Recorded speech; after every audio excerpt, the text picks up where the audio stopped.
ਸਤਿ ਸ਼੍ਰੀ ਅਕਾਲ। ਤੁਸੀਂ ਵੇਖ ਰਹੇ ਹੋ ਟੀਵੀ ਪੰਜਾਬ ਤੇ ਮੈਂ ਹਾਂ ਤੁਹਾਡੇ ਨਾਲ ਇੰਦਰਪ੍ਰੀਤ ਕੌਰ ਪੰਨੂ। ਖਬਰਾਂ ਦੇ ਇਸ ਬੁਲੇਟਿਨ ਦੇ ਵਿੱਚ ਤੁਹਾਡਾ ਸਵਾਗਤ ਹੈ। ਸਭ ਤੋਂ ਪਹਿਲਾਂ ਝਾਤ ਮਾਰਦੇ ਹਾਂ ਅੱਜ ਦੀਆਂ ਚੋਣਵੀਆਂ ਖਬਰਾਂ ਦੇ ਉੱਪਰ। ਪੀਆਰ ਦੀ ਉਡੀਕ ਕਰਨ ਵਾਲੇ ਹੋ ਜਾਓ ਤਿਆਰ, ਕੈਨੇਡਾ ਦੇ ਸਕਦਾ ਹੈ ਵੱਡਾ ਸਰਪ੍ਰਾਈਜ਼। ਵਾਸ਼ਿੰਗਟਨ ਵਾਲਿਆਂ ਨੂੰ ਬ੍ਰਿਟਿਸ਼ ਕੋਲੰਬੀਆ ਵਾਸੀਆਂ ਦੀ ਆ ਰਹੀ ਯਾਦ, 1 ਸਾਲ ਬਾਰਡਰ ਬੰਦ ਕਾਰਨ ਅਮਰੀਕੀ ਕਾਰੋਬਾਰ ਪ੍ਰਭਾਵਿਤ। ਕੋਰੋਨਾ ਨੇ ਰੋਕਿਆ ਪੀਆਰ ਅਰਜ਼ੀਆਂ ਦਾ ਕੰਮ, ਕਈ ਹੋ ਰਹੇ ਹਨ ਮਾਨਸਿਕ ਪਰੇਸ਼ਾਨੀ ਦਾ ਸ਼ਿਕਾਰ। ਬੈਂਕ ਆਫ ਕੈਨੇਡਾ ਦੀ ਚੇਤਾਵਨੀ, ਘਰ ਖਰੀਦਣ ਵਾਲਿਆਂ ਨੂੰ ਸਲਾਹ। ਪ੍ਰਿੰਸ ਹੈਰੀ ਨੇ ਦੱਸਿਆ ਰਾਇਲ ਜ਼ਿੰਮੇਵਾਰੀਆਂ ਛੱਡਣ ਦਾ ਕਾਰਨ। ਪ੍ਰਿੰਸ ਨੇ ਕਿਹਾ, ਮੈਂ ਉਹ ਕੀਤਾ ਜੋ ਇੱਕ ਪਿਤਾ ਜਾਂ ਪਤੀ ਨੂੰ ਕਰਨਾ ਚਾਹੀਦਾ। ਕੈਨੇਡਾ ਦੇ ਵਿੱਚ ਜਿਨ੍ਹਾਂ ਨੂੰ ਪੀਆਰ ਦੇ ਵਾਸਤੇ ਇਨਵੀਟੇਸ਼ਨ ਮਿਲੇ, ਹੁਣ ਉਹਨਾਂ ਨੂੰ ਲੰਬਾ ਇੰਤਜ਼ਾਰ ਕਰਨਾ ਪੈ ਰਿਹਾ ਹੈ ਆਪਣੀ ਐਪਲੀਕੇਸ਼ਨ ਨੂੰ ਅਪਰੂਵ ਕਰਾਉਣ ਦੇ ਵਾਸਤੇ। ਕਾਰਨ ਇਸ ਦੇ ਪਿੱਛੇ ਕੋਵਿਡ-19 ਦੱਸਿਆ ਜਾ ਰਿਹਾ ਹੈ। IRCC ਵੱਲੋਂ ਇਹ ਦੱਸਿਆ ਜਾ ਰਿਹਾ ਹੈ ਕਿ ਉਹਨਾਂ ਕੋਲ ਸਟਾਫ ਦੀ ਕਮੀ ਹੈ, ਇਸ ਕਰਕੇ ਇਸ ਨੂੰ ਡਿਲੇ ਕੀਤਾ ਜਾ ਰਿਹਾ ਹੈ ਜਾਂ ਫਿਰ ਕਹਿ ਲਈਏ ਕਿ ਕਾਫੀ ਜ਼ਿਆਦਾ ਸਮਾਂ ਲੱਗ ਰਿਹਾ ਹੈ। ਅਜਿਹੇ 'ਚ ਬਹੁਤ ਸਾਰੇ ਲੋਕ ਨੇ ਜਿਨ੍ਹਾਂ ਨੂੰ ਪੀਆਰ ਦੇ ਇਨਵੀਟੇਸ਼ਨ ਮਿਲੇ ਪਰ ਉਹਨਾਂ ਦੀ ਐਪਲੀਕੇਸ਼ਨ ਅਜੇ ਤੱਕ ਅਪਰੂਵ ਨਹੀਂ ਹੋਈ। ਉਹਨਾਂ ਵੱਲੋਂ ਆਪਣੀਆਂ ਕਹਾਣੀਆਂ ਦੱਸੀਆਂ ਜਾ ਰਹੀਆਂ ਨੇ ਕਿ ਕਿਸ ਤਰ੍ਹਾਂ ਦੀਆਂ ਪਰੇਸ਼ਾਨੀਆਂ ਅਤੇ ਲੰਬੇ ਇੰਤਜ਼ਾਰ ਦਾ ਉਹਨਾਂ ਨੂੰ ਸਾਹਮਣਾ ਕਰਨਾ ਪੈ ਰਿਹਾ ਹੈ। ਦੂਜੇ ਪਾਸੇ ਹੁਣ IRCC ਇਹ ਕਹਿ ਰਿਹਾ ਹੈ ਕਿ ਜਲਦ ਤੋਂ ਜਲਦ ਉਹਨਾਂ ਵੱਲੋਂ ਇਹਨਾਂ ਐਪਲੀਕੇਸ਼ਨ ਨੂੰ ਅਪਰੂਵ ਕਰਨ ਦੇ ਪ੍ਰੋਸੈਸ ਨੂੰ ਛੇਤੀ ਕੀਤਾ ਜਾਵੇਗਾ ਅਤੇ ਨਾਲ ਦੀ ਨਾਲ ਆਪਣੇ ਸਟਾਫ ਨੂੰ ਵੀ ਵਧਾਇਆ ਜਾ ਰਿਹਾ ਹੈ। ਕੈਨੇਡਾ ਇਮੀਗ੍ਰੇਸ਼ਨ ਦੇ ਨਾਲ ਸੰਬੰਧਿਤ ਕੋਈ ਵੱਡਾ ਸਰਪ੍ਰਾਈਜ਼ ਦੇ ਸਕਦੀ ਹੈ। ਇਸ ਗੱਲ ਦਾ ਅੰਦਾਜ਼ਾ ਇਮੀਗ੍ਰੇਸ਼ਨ ਮੰਤਰੀ ਦੇ ਤਾਜ਼ਾ ਟਵੀਟ ਤੋਂ ਲਗਾਇਆ ਜਾ ਸਕਦਾ ਹੈ। ਇਮੀਗ੍ਰੇਸ਼ਨ ਮੰਤਰੀ ਨੇ ਟਵੀਟ ਕੀਤਾ ਕਿ ਜਿਹੜਾ ਟੀਚਾ ਉਹਨਾਂ ਵੱਲੋਂ 4,01,000 ਇਮੀਗ੍ਰੈਂਟਸ ਦਾ ਕੈਨੇਡਾ ਵੱਲੋਂ ਸਵਾਗਤ ਕਰਨ ਦਾ ਰੱਖਿਆ ਗਿਆ ਹੈ, ਉਹ ਪਹਿਲਾਂ ਹੀ ਕੈਨੇਡਾ ਦੇ ਵਿੱਚ ਰਹਿ ਰਹੇ ਹਨ ਅਤੇ ਕੰਮ ਕਰ ਰਹੇ ਹਨ। ਇਸ ਟਵੀਟ ਨੂੰ ਪੜ੍ਹਨ ਤੋਂ ਬਾਅਦ ਇਹ ਪਤਾ ਲੱਗਦਾ ਹੈ ਕਿ ਹੋ ਸਕਦਾ ਹੈ ਕਿ ਜਿਸ ਤਰ੍ਹਾਂ ਹਾਲ ਹੀ ਦੇ ਵਿੱਚ record breaking express entry draw ਦਾ ਐਲਾਨ ਕੀਤਾ ਗਿਆ, ਅਜਿਹਾ ਹੀ ਕੋਈ ਵੱਡਾ ਸਰਪ੍ਰਾਈਜ਼ ਕੈਨੇਡਾ ਵੱਲੋਂ ਲਿਆਂਦਾ ਜਾਵੇ। ਕੈਨੇਡਾ ਸਰਕਾਰ ਨੇ ਟੀਚਾ ਰੱਖਿਆ ਕਿ 3 ਸਾਲਾਂ ਦੇ ਲਈ ਕੈਨੇਡਾ ਅੰਦਰ ਜਾਣੀ ਕਿ 2021 ਤੋਂ ਲੈ ਕੇ 2023 ਤੱਕ 4 ਲੱਖ ਤੋਂ ਵੱਧ ਇਮੀਗ੍ਰੈਂਟਸ ਦਾ ਸਵਾਗਤ ਕੀਤਾ ਜਾਵੇਗਾ। ਪਿਛਲੇ ਸਾਲ ਦਾ ਟੀਚਾ ਪੂਰਾ ਨਹੀਂ ਹੋ ਸਕਿਆ, ਇਸ ਕਰਕੇ ਸਰਕਾਰ ਇਸ ਵਾਰ ਦਾ ਟੀਚਾ ਪੂਰਾ ਕਰਨ ਦੇ ਲਈ ਕਾਫੀ ਗੰਭੀਰ ਨਜ਼ਰ ਆ ਰਹੀ ਹੈ। ਹਾਲ ਹੀ ਦੇ ਵਿੱਚ ਉਹਨਾਂ ਵੱਲੋਂ ਇੱਕ record breaking express entry draw ਦਾ ਐਲਾਨ ਕੀਤਾ ਗਿਆ, ਜਿਸ ਤਹਿਤ ਇੱਕੋ ਵਾਰ ਦੇ ਵਿੱਚ 27,332 ਉਮੀਦਵਾਰਾਂ ਨੂੰ ਸੱਦੇ ਜਾਰੀ ਕੀਤੇ ਗਏ। ਇਸ ਡਰਾਅ ਦੇ ਵਿੱਚ CRS ਪੁਆਇੰਟ ਵੀ ਕਾਫੀ ਹੇਠਾਂ ਆ ਗਿਆ। ਹੁਣ ਇਸ ਨੂੰ ਦੇਖ ਕੇ ਲੱਗਦਾ ਹੈ ਕਿ ਆਪਣਾ ਟੀਚਾ ਪੂਰਾ ਕਰਨ ਦੇ ਲਈ ਅਜਿਹਾ ਹੀ ਕੋਈ ਵੱਡਾ ਡਰਾਅ ਐਲਾਨ ਕੀਤਾ ਜਾ ਸਕਦਾ ਹੈ, ਜਿਸ ਦੇ ਤਹਿਤ ਜ਼ਿਆਦਾ ਤੋਂ ਜ਼ਿਆਦਾ ਕੈਨੇਡਾ ਦੇ ਵਿੱਚ ਰਹਿਣ ਵਾਲਿਆਂ ਨੂੰ ਇਨਵੀਟੇਸ਼ਨ ਜਾਰੀ ਕੀਤੇ ਜਾ ਸਕਦੇ ਹਨ।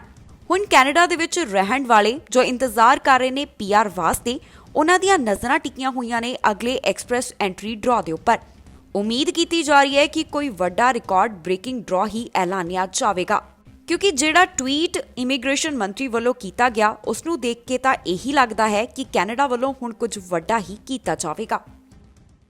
ਕੈਨੇਡਾ US ਬਾਰਡਰ ਨੂੰ ਬੰਦ ਕੀਤਿਆਂ ਲਗਭਗ 1 ਸਾਲ ਦਾ ਸਮਾਂ ਹੋ ਗਿਆ।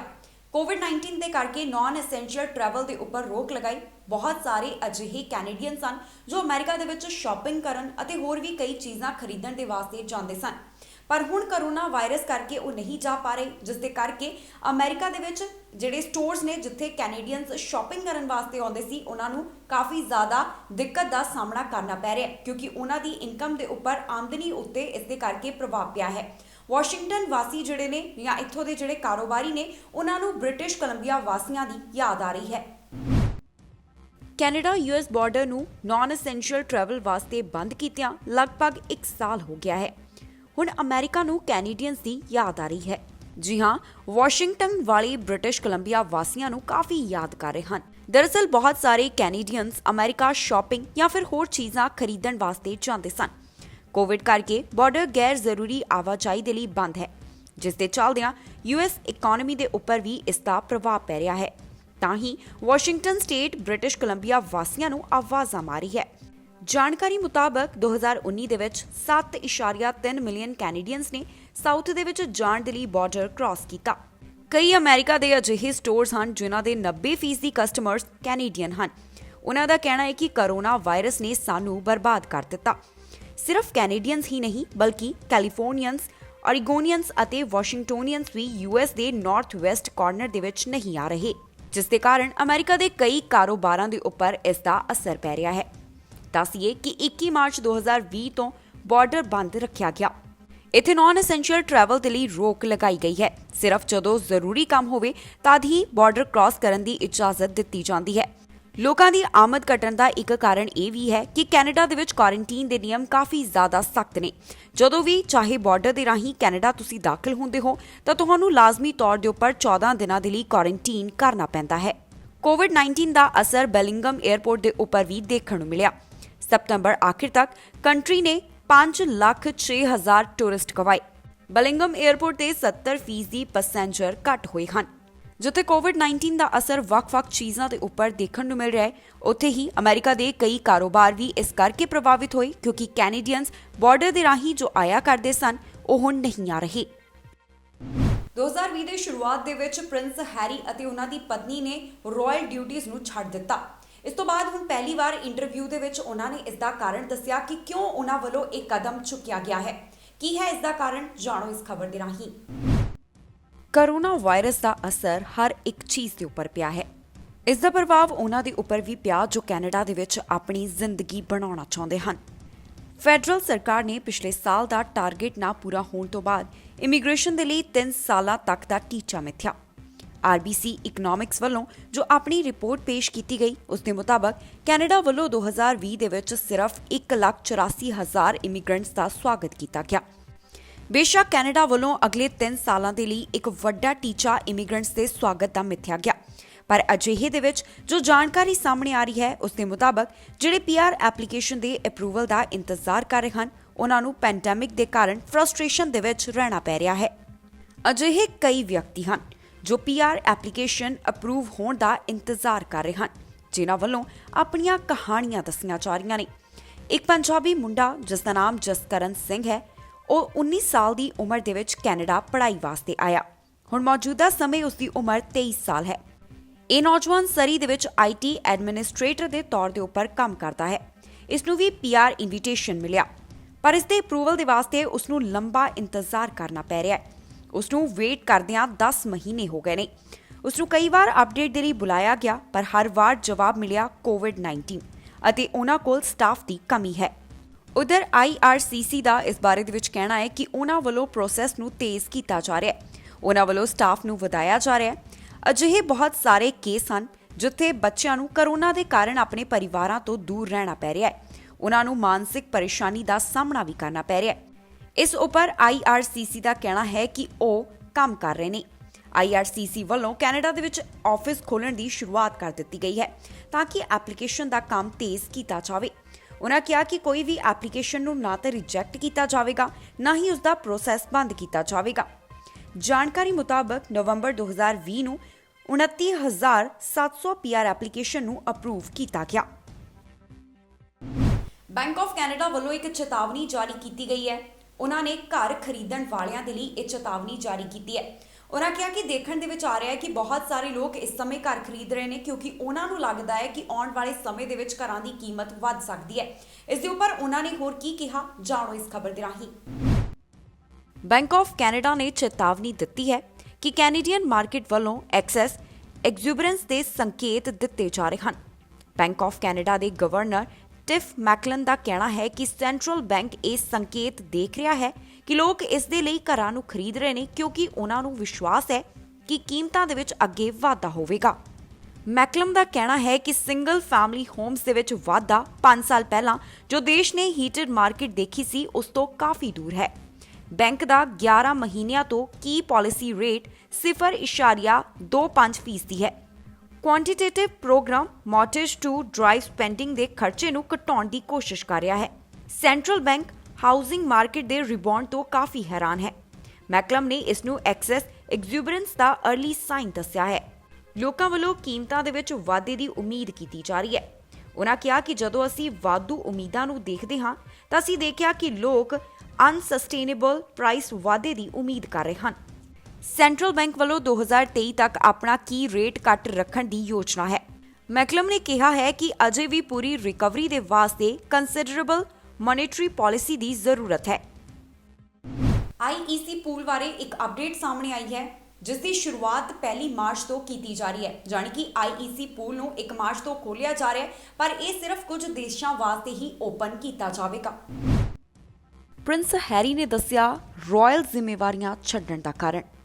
ਇਸ ਦਾ ਖੁਲਾਸਾ ਇੰਟਰਵਿਊ ਦੇ ਵਿੱਚ ਪਹਿਲੀ ਵਾਰ ਪ੍ਰਿੰਸ ਹੈਰੀ ਵੱਲੋਂ ਕੀਤਾ ਗਿਆ। ਇਸ ਸਮੇਂ ਪ੍ਰਿੰਸ ਕੈਲੀਫੋਰਨੀਆ ਦੇ ਵਿੱਚ ਰਹਿ ਰਹੇ ਹਨ। ਉਹਨਾਂ ਵੱਲੋਂ ਦਿੱਤੇ ਗਏ ਤਾਜ਼ਾ ਇੰਟਰਵਿਊ ਦੇ ਵਿੱਚ ਦੱਸਿਆ ਗਿਆ ਕਿ ਕਿਉਂ ਉਹਨਾਂ ਨੇ ਰਾਇਲ ਜ਼ਿੰਮੇਵਾਰੀਆਂ ਛੱਡੀਆਂ।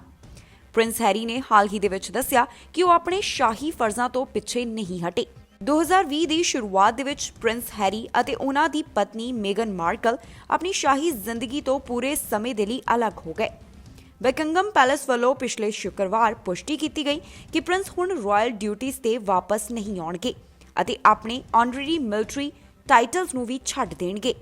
ਇਸ ਤੋਂ ਬਾਅਦ ਹੁਣ ਪ੍ਰਿੰਸ ਹੈਰੀ ਵੱਲੋਂ ਆਪਣੇ ਇਸ ਕਦਮ ਚੁੱਕਣ ਦਾ ਕਾਰਨ ਦੱਸਿਆ ਗਿਆ। ਉਨ੍ਹਾਂ ਕਿਹਾ ਕਿ ਆਪਣੀ ਪਤਨੀ, ਬੇਟੇ ਅਤੇ ਮੈਂਟਲ ਹੈਲਥ ਦੇ ਕਾਰਨ ਉਨ੍ਹਾਂ ਨੇ ਇਹ ਸਟੈਪ ਲਿਆ ਹੈ। ਪਿਛਲੇ ਸਾਲ ਮੇਗਨ ਅਤੇ ਹੈਰੀ ਇੰਗਲੈਂਡ ਤੋਂ ਕੈਲੀਫੋਰਨੀਆ ਮੂਵ ਹੋ ਗਏ। ਪ੍ਰਿੰਸ ਦਾ ਕਹਿਣਾ ਹੈ ਕਿ ਉਨ੍ਹਾਂ ਵੱਲੋਂ ਉਹੀ ਕੀਤਾ ਗਿਆ ਜੋ ਇੱਕ ਪਿਤਾ ਅਤੇ ਪਤੀ ਨੂੰ ਕਰਨਾ ਚਾਹੀਦਾ ਸੀ। ਇੰਟਰਵਿਊ ਦੇ ਵਿੱਚ ਇਸ ਬਾਰੇ ਉਹ ਸਾਂਝ ਪਾਉਂਦੇ ਹੋਏ ਨਜ਼ਰ ਆਏ। ਸੋ ਇਸ ਇੰਟਰਵਿਊ ਦੇ ਵਿੱਚ ਉਹਨਾਂ ਨੇ ਜਾਣਕਾਰੀ ਦੇ ਦਿੱਤੀ ਕਿ ਆਖਿਰਕਾਰ ਉਹਨਾਂ ਵੱਲੋਂ ਰਾਇਲ ਡਿਊਟੀਜ਼ ਕਿਉਂ ਛੱਡੀਆਂ ਗਈਆਂ, ਜਿਸ ਦਾ ਕਾਰਨ ਉਹਨਾਂ ਨੇ ਦੱਸਿਆ ਕਿ ਆਪਣੀ ਮੈਂਟਲ ਹੈਲਥ ਵਾਸਤੇ, ਪਤਨੀ ਅਤੇ ਬੇਟੇ ਦੇ ਵਾਸਤੇ ਉਹਨਾਂ ਵੱਲੋਂ ਇੱਕ ਕਦਮ ਚੁੱਕਿਆ ਗਿਆ। ਕਲੋਵਰਡੇਲ ਤੋਂ ਇੱਕ ਅਜਿਹਾ ਮਾਮਲਾ ਸਾਹਮਣੇ ਆਇਆ ਜਿੱਥੇ ਅਣਪਛਾਤੇ ਵਿਅਕਤੀ ਵੱਲੋਂ ਇੱਕ ਲੜਕੀ ਦੇ ਨਾਲ ਛੇੜਛਾੜ ਕੀਤੀ ਗਈ। ਪੁਲਿਸ ਨੇ ਇਸ ਸੰਬੰਧੀ ਸਾਰੀ ਜਾਣਕਾਰੀ ਸਾਂਝੀ ਕੀਤੀ ਹੈ। ਉਹਨਾਂ ਦੱਸਿਆ ਕਿ ਇਹ ਵਿਅਕਤੀ ਕਿਸ ਤਰ੍ਹਾਂ ਦਾ ਦਿਖਦਾ ਹੈ, ਉਸ ਦੀ ਦਿੱਖ ਬਾਰੇ ਉਹਨਾਂ ਨੇ ਦੱਸਿਆ ਹੈ। ਨਾਲ ਦੀ ਨਾਲ ਉਹਨਾਂ ਨੇ ਇਹ ਵੀ तमाम ਲੋਕਾਂ ਨੂੰ ਅਪੀਲ ਕੀਤੀ ਕਿ ਜੇਕਰ ਇਸ ਘਟਨਾ ਦੇ ਨਾਲ ਸੰਬੰਧੀ ਉਹਨਾਂ ਦੇ ਕੋਲ ਕੋਈ ਵੀ ਜਾਣਕਾਰੀ ਹੈ ਤਾਂ ਉਹ ਪੁਲਿਸ ਨੂੰ ਇਸ ਬਾਰੇ ਸੂਚਨਾ ਜ਼ਰੂਰ ਦੇਣ, ਜਿਸ ਵਾਸਤੇ ਪੁਲਿਸ ਵੱਲੋਂ ਆਪਣਾ ਨੰਬਰ ਵੀ ਜਾਰੀ ਕੀਤਾ ਗਿਆ। ਕਲੋਵਰਡੇਲ ਤੋਂ ਇੱਕ ਅਜਿਹਾ ਮਾਮਲਾ ਸਾਹਮਣੇ ਆਇਆ ਜਿੱਥੇ ਅਣਜਾਣ ਵਿਅਕਤੀ ਵੱਲੋਂ ਇੱਕ ਲੜਕੀ ਦੇ ਨਾਲ ਛੇੜਛਾੜ ਦੀ ਕੋਸ਼ਿਸ਼ ਕੀਤੀ ਗਈ। ਜਿਸ ਵਿਅਕਤੀ ਵੱਲੋਂ ਇਸ ਘਟਨਾ ਨੂੰ ਅੰਜਾਮ ਦਿੱਤਾ ਗਿਆ ਉਸ ਨੂੰ ਸਰੀ ਮਾਊਂਟੀਜ਼ ਵੱਲੋਂ ਲੱਭਿਆ ਜਾ ਰਿਹਾ ਹੈ। ਇਹ ਘਟਨਾ ਫਰਵਰੀ 26 ਦੁਪਹਿਰ ਸਮੇਂ ਵਾਪਰੀ। ਇੱਕ ਅਣਜਾਣ ਵਿਅਕਤੀ ਵੱਲੋਂ ਲੜਕੀ ਨੂੰ 191st ਸਟਰੀਟ ਨੇੜੇ ਅਪਰੋਚ ਕੀਤਾ ਗਿਆ ਤੇ ਛੇੜਛਾੜ ਦੀ ਕੋਸ਼ਿਸ਼ ਕੀਤੀ ਗਈ।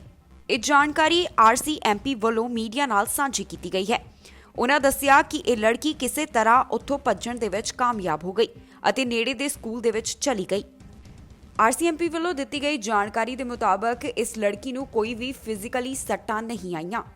ਮਾਊਂਟੀਜ਼ ਵੱਲੋਂ ਇਸ ਦੀ ਪੜਤਾਲ ਕੀਤੀ ਜਾ ਰਹੀ ਹੈ ਤੇ ਉਹਨਾਂ ਨੇ ਆਸ-ਪਾਸ ਦੇ ਲੋਕਾਂ ਨੂੰ ਇਸ ਦੇ ਲਈ ਕਿਹਾ ਹੈ ਕਿ ਜੇਕਰ ਉਹਨਾਂ ਨੂੰ ਇਸ ਮਾਮਲੇ ਦੇ ਬਾਰੇ ਵਿੱਚ ਕੋਈ ਵੀ ਜਾਣਕਾਰੀ ਹੋਵੇ ਤਾਂ ਉਹਨਾਂ ਦੇ ਨਾਲ ਉਸ ਦੀ ਸਾਂਝ ਉਹ ਜ਼ਰੂਰ ਪਾਉਣ। ਦੱਸਿਆ ਗਿਆ ਹੈ ਕਿ ਸਸਪੈਕਟ ਦੀ ਉਮਰ 40 ਸਾਲ ਦੇ ਕਰੀਬ ਹੈ। ਉਹ ਲੰਬਾ ਹੈ ਅਤੇ ਪਤਲਾ ਹੈ। ਉਸ ਦੇ ਭੂਰੇ ਰੰਗ ਦੇ ਛੋਟੇ ਵਾਲ ਹਨ।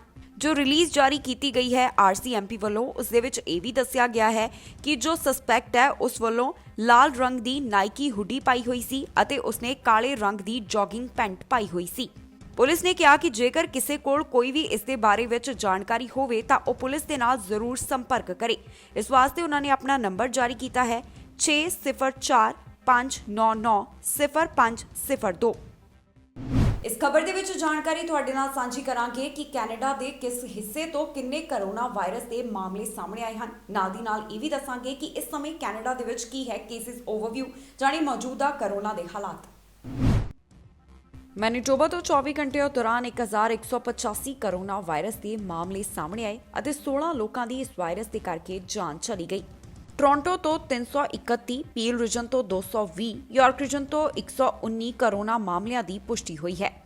ਹੁਣ ਤੱਕ ਓਨਟਾਰੀਓ ਦੇ ਵਿੱਚ 2,99,454 ਕਰੋਨਾ ਦੇ ਮਾਮਲੇ ਸਾਹਮਣੇ ਆ ਚੁੱਕੇ ਹਨ।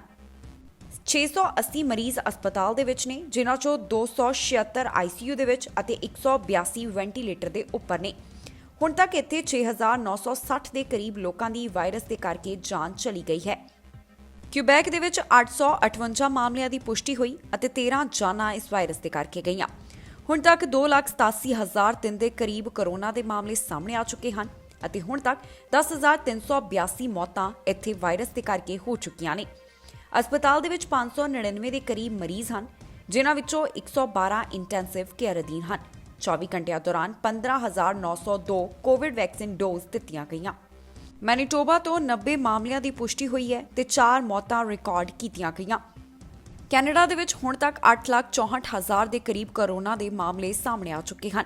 21,954 ਦੇ ਕਰੀਬ ਮੌਤਾਂ ਇਸ ਵਾਇਰਸ ਦੇ ਕਰਕੇ ਇੱਥੇ ਰਿਕਾਰਡ ਕੀਤੀਆਂ ਜਾ ਚੁੱਕੀਆਂ ਨੇ। 8,11,000 ਰਿਕਵਰਡ ਕੇਸ ਹਨ। ਜਿਹੜੇ ਇਸ ਸਮੇਂ ਕੈਨੇਡਾ ਦੇ ਵਿੱਚ ਪੀਆਰ ਇਨਵੀਟੇਸ਼ਨ ਦੀ ਉਡੀਕ ਕਰ ਰਹੇ ਨੇ ਉਹ ਤਿਆਰ ਹੋ ਜਾਣ, ਕਿਉਂਕਿ ਹਾਲ ਹੀ ਦੇ ਵਿੱਚ ਜੋ ਇਮੀਗ੍ਰੇਸ਼ਨ ਮੰਤਰੀ ਵੱਲੋਂ ਟਵੀਟ ਕੀਤਾ ਗਿਆ ਉਸ ਤੋਂ ਇੱਕ ਵੱਡੇ ਸਰਪ੍ਰਾਈਜ਼ ਦਾ ਸੰਕੇਤ ਮਿਲ ਰਿਹਾ ਹੈ। ਪਿਛਲੇ ਦਿਨਾਂ ਦੌਰਾਨ ਜੋ ਐਕਸਪ੍ਰੈਸ ਐਂਟਰੀ ਡਰਾ ਦਾ ਐਲਾਨ ਕੀਤਾ ਗਿਆ ਉਹ ਰਿਕਾਰਡ ਬ੍ਰੇਕਿੰਗ ਸੀ। ਇੱਕੋ ਸਮੇਂ ਦੇ ਵਿੱਚ 27,332 ਦੇ ਕਰੀਬ ਇਨਵੀਟੇਸ਼ਨ ਜਾਰੀ ਕੀਤੇ ਗਏ ਕੈਂਡੀਡੇਟਸ ਨੂੰ। ਹੁਣ ਟਵੀਟ ਕੀਤਾ ਗਿਆ ਹੈ ਇਮੀਗ੍ਰੇਸ਼ਨ ਮੰਤਰੀ ਵੱਲੋਂ। ਉਹਨਾਂ ਨੇ ਕਿਹਾ ਕਿ ਜਿਹੜਾ ਟੀਚਾ ਉਹਨਾਂ ਵੱਲੋਂ 4,01,000 ਇਮੀਗ੍ਰੈਂਟ ਦੇ ਸਵਾਗਤ ਦਾ ਰੱਖਿਆ ਗਿਆ ਪੀਆਰ ਇਨਵੀਟੇਸ਼ਨ ਦੇਣ ਦੇ ਵਾਸਤੇ, ਉਹਨਾਂ ਕਿਹਾ ਕਿ ਇਸ ਦੇ ਵਿੱਚੋਂ ਬਹੁਤ ਸਾਰੇ ਅਜਿਹੇ ਨੇ ਜੋ ਕੈਨੇਡਾ ਦੇ ਵਿੱਚ ਕੰਮ ਕਰ ਰਹੇ ਨੇ ਤੇ ਕੈਨੇਡਾ ਦੇ ਵਿੱਚ ਰਹਿ ਰਹੇ ਨੇ, ਜਿਸ ਤੋਂ ਇਹ ਸੰਕੇਤ ਮਿਲਦਾ ਹੈ ਕਿ ਹੁਣ ਜਿਹੜਾ ਐਕਸਪ੍ਰੈਸ ਐਂਟਰੀ ਡਰਾ ਐਲਾਨਿਆ ਜਾਵੇਗਾ ਉਹ ਕੋਈ ਵੱਡਾ ਸਰਪ੍ਰਾਈਜ਼ ਹੀ ਹੋਵੇਗਾ। ਕੈਨੇਡਾ ਵੱਲੋਂ ਮਾਰਚ 1 ਤੋਂ ਇੰਟਰਨੈਸ਼ਨਲ ਐਕਸਪੀਰੀਅੰਸ ਕੈਨੇਡਾ ਪੂਲ ਖੋਲੇ ਜਾ ਰਹੇ ਹਨ, ਜੋ ਕਿ ਕੁਝ ਦੇਸ਼ਾਂ ਦੇ ਲਈ ਹੀ ਖੋਲੇ ਜਾਣਗੇ। ਜਿਹੜੇ ਵੀ ਸਿਲੈਕਟ ਹੋਣਗੇ ਉਹ ਕੈਨੇਡਾ ਦੇ ਵਿੱਚ ਕੰਮ ਕਰਨ ਦੇ ਯੋਗ ਹੋਣਗੇ। IEC ਉਹਨਾਂ ਯੰਗ ਅਡਲਟਸ ਦੇ ਲਈ ਖੁੱਲ੍ਹਾ ਹੈ ਜੋ ਦੂਸਰੇ ਦੇਸ਼ ਦੇ ਸਿਟੀਜ਼ਨ ਹਨ ਅਤੇ ਕੈਨੇਡਾ ਦੇ ਨਾਲ ਰੈਸੀਪ੍ਰੋਕਲ ਐਗਰੀਮੈਂਟ ਹੈ।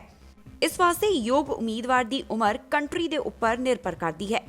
ਅਕਸਰ ਕੁਝ ਕੇਸਿਸ ਦੇ ਵਿੱਚ ਐਲੀਜੀਬਲ ਏਜ 18 ਤੋਂ 35 ਦੇ ਵਿਚਕਾਰ ਹੁੰਦੀ ਹੈ। IEC ਦੇ ਅਧੀਨ ਵਰਕ ਪਰਮਿਟ ਦੇ ਲਈ ਲੇਬਰ ਮਾਰਕੀਟ ਇੰਪੈਕਟ ਅਸੈਸਮੈਂਟ ਦੀ ਜ਼ਰੂਰਤ ਨਹੀਂ। ਇਸ ਅਧੀਨ 3 ਕੈਟਾਗਰੀਜ਼ ਹਨ: ਵਰਕਿੰਗ ਹੌਲੀਡੇ, ਯੰਗ ਪ੍ਰੋਫੈਸ਼ਨਲਸ ਅਤੇ ਇੰਟਰਨੈਸ਼ਨਲ ਕੋਆਪਰੇਟਿਵ।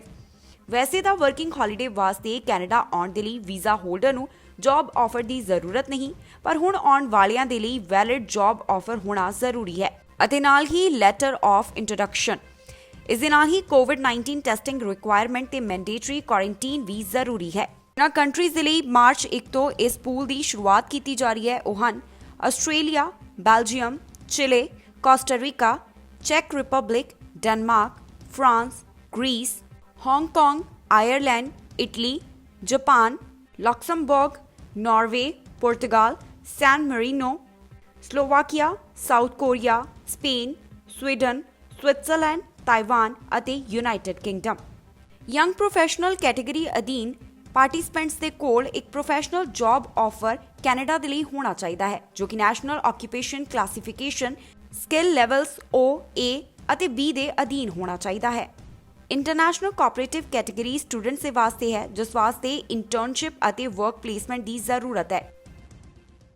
ਕੈਨੇਡਾ ਦੇ ਵਿੱਚ ਹੁਣ ਵੈਕਸੀਨੇਸ਼ਨ ਡਿਲੀਵਰੀ ਨਾਰਮਲ ਹੋਣ ਵਾਲੀ ਹੈ। ਵੱਖ-ਵੱਖ ਫਾਰਮਾਸਿਊਟੀਕਲ ਕੰਪਨੀਆਂ ਵੱਲੋਂ ਵਾਅਦੇ ਦੇ ਮੁਤਾਬਕ ਹੁਣ ਕੈਨੇਡਾ ਨੂੰ ਵੈਕਸੀਨ ਸ਼ਾਟਸ ਭੇਜੇ ਜਾਣਗੇ।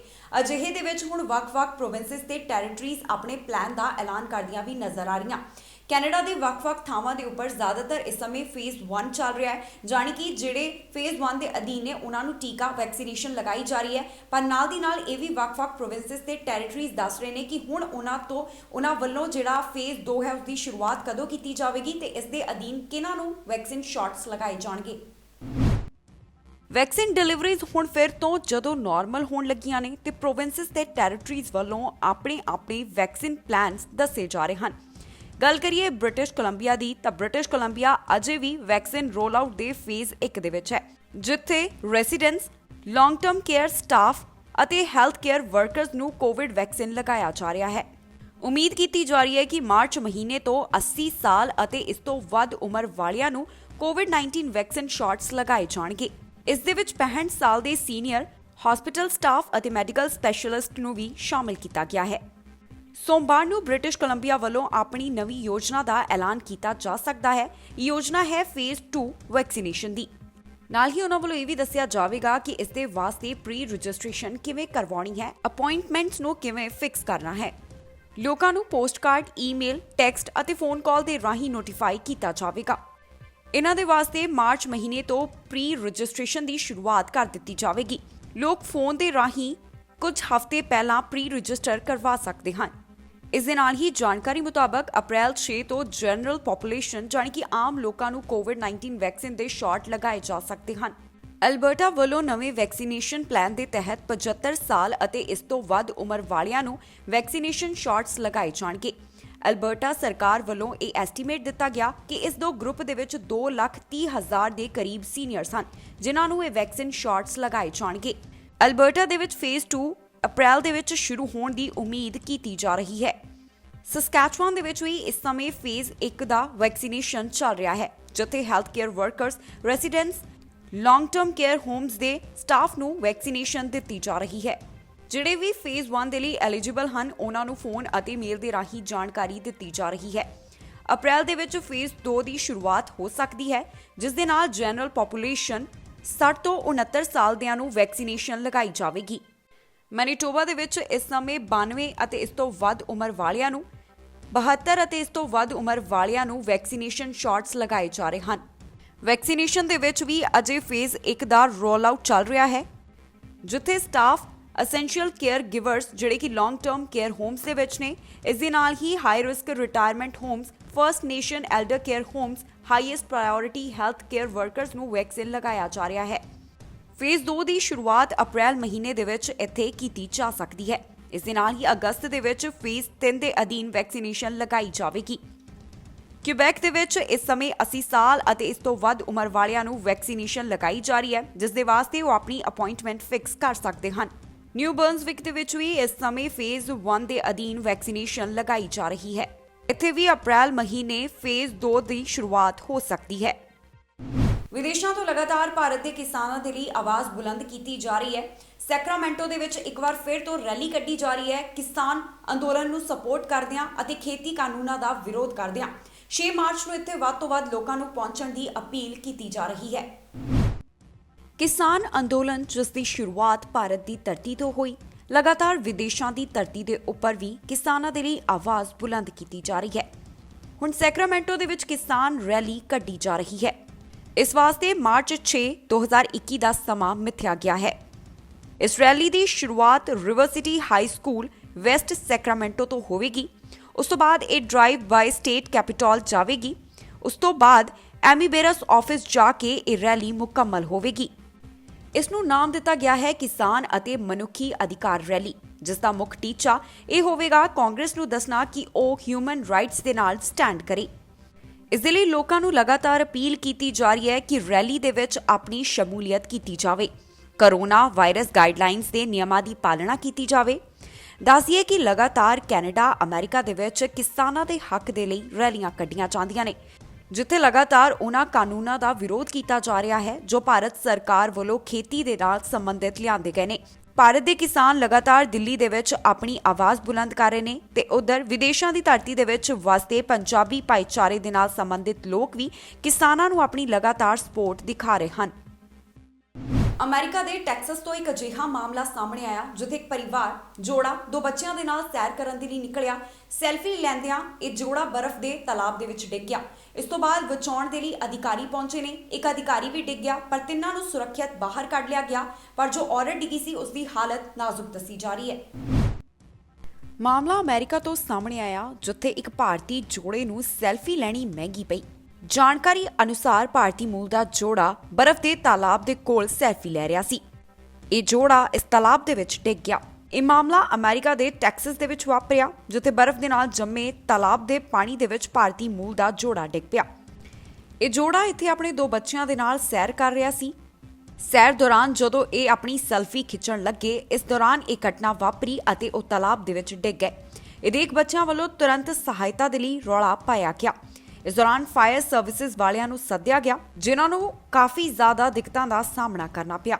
ਇਸ ਦੌਰਾਨ ਜੋ ਫਾਇਰ ਸਰਵਿਸਿਜ਼ ਦਾ ਕਰਮਚਾਰੀ ਇਸ ਜੋੜੇ ਨੂੰ ਬਚਾ ਰਿਹਾ ਸੀ, ਉਹ ਬਰਫੀਲੇ ਪਾਣੀ ਦੇ ਵਿੱਚ ਡਿੱਗ ਗਿਆ। ਬਰਫ਼ ਨੂੰ ਤੋੜ ਕੇ ਰਾਹ ਬਣਾਇਆ ਗਿਆ ਤਾਂ ਜੋ ਸੌਖੇ ਤਰੀਕੇ ਦੇ ਨਾਲ ਸਭ ਨੂੰ ਬਾਹਰ ਕੱਢਿਆ ਜਾ ਸਕੇ। ਉਸ ਤੋਂ ਬਾਅਦ ਬੜੀ ਮੁਸ਼ੱਕਤ ਤੋਂ ਬਾਅਦ ਫਾਇਰ ਸਰਵਿਸਿਜ਼ ਦੇ ਆਫੀਸ਼ੀਅਲਸ ਦੇ ਵੱਲੋਂ ਤਿੰਨਾਂ ਨੂੰ ਸੁਰੱਖਿਅਤ ਬਾਹਰ ਕੱਢ ਲਿਆ ਗਿਆ। ਪੁਲਿਸ ਵੱਲੋਂ ਇਸ ਪੂਰੇ ਮਾਮਲੇ ਦੇ ਬਾਰੇ ਵਿੱਚ ਜਾਣਕਾਰੀ ਸਾਂਝੀ ਕੀਤੀ ਗਈ ਹੈ, ਜਿੱਥੇ ਉਹਨਾਂ ਦੱਸਿਆ ਕਿ ਪਤੀ ਪਤਨੀ ਅਤੇ ਉਹਨਾਂ ਨੂੰ ਬਚਾਉਣ ਦੌਰਾਨ ਬਰਫੀਲੇ ਪਾਣੀ ਦੇ ਕੰਟੈਕਟ ਦੇ ਵਿੱਚ ਆਉਣ ਵਾਲੇ ਸਾਰੇ ਪੂਰੀ ਤਰ੍ਹਾਂ ਦੇ ਨਾਲ ਸਿਹਤਮੰਦ ਹਨ। ਇਸ ਦੇ ਨਾਲ ਹੀ ਇਹ ਵੀ ਅਪਡੇਟ ਸਾਹਮਣੇ ਆਈ ਹੈ ਕਿ ਜੋ ਔਰਤ ਇਸ ਬਰਫ਼ ਦੇ ਤਾਲਾਬ ਦੇ ਵਿੱਚ ਡਿੱਗੀ ਸੀ, ਉਸ ਦੀ ਹਾਲਤ ਨਾਜ਼ੁਕ ਬਣੀ ਹੋਈ ਹੈ। ਜਾਂਦੇ ਜਾਂਦੇ ਇੱਕ ਵਾਰ ਫਿਰ ਤੋਂ ਝਾਤ ਮਾਰਦੇ ਹਾਂ ਅੱਜ ਦੀਆਂ ਚੁਣਵੀਆਂ ਖਬਰਾਂ ਦੇ ਉੱਪਰ। ਪੀਆਰ ਦੀ ਉਡੀਕ ਕਰਨ ਵਾਲੇ ਹੋ ਜਾਓ ਤਿਆਰ, ਕੈਨੇਡਾ ਦੇ ਸਕਦਾ ਹੈ ਵੱਡਾ ਸਰਪ੍ਰਾਈਜ਼।